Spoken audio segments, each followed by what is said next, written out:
What is the strangest opinion that you've been confronted with? Well, it's a fact, really, more than an opinion. I was in London, and a guy came up to me and said, I'm a huge fan. I went, well, fantastic. He said, can I ask a question? Why are you still so fat? And I said, what? He said, no, I just don't believe it. I mean, you're right up north, you're not eating anything, you're trekking across landscapes and running from things all the time. You should be losing weight. I mean, you should be losing weight. I said, this is a fantasy show. We've got fire-breathing giant dragons, we've got ice zombies, we've got a woman giving birth to a cloud. Why is it me still being fat that you just don't buy? Yeah. That's a good. I don't like words that hide the truth. I don't like words that conceal reality. I don't like euphemisms or euphemistic language. And American English is loaded with euphemisms because Americans have a lot of trouble dealing with reality. Americans have trouble facing the truth. So they invent a kind of a soft language to protect themselves from it. And it gets worse with every generation. For some reason, it just keeps getting worse. I'll give you an example of that.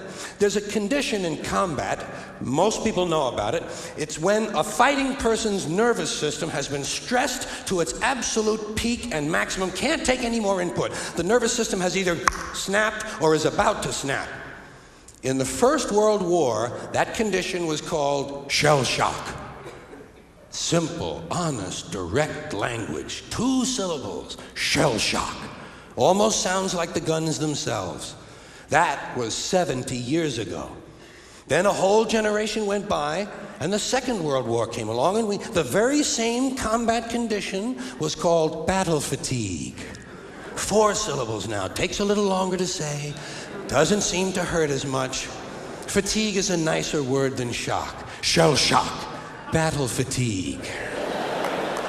Then we had the war in Korea, 1950. Madison Avenue was riding high by that time, and the very same combat condition was called operational exhaustion.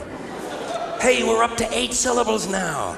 And the humanity has been squeezed completely out of the phrase. It's totally sterile now. Operational exhaustion. Sounds like something that might happen to your car.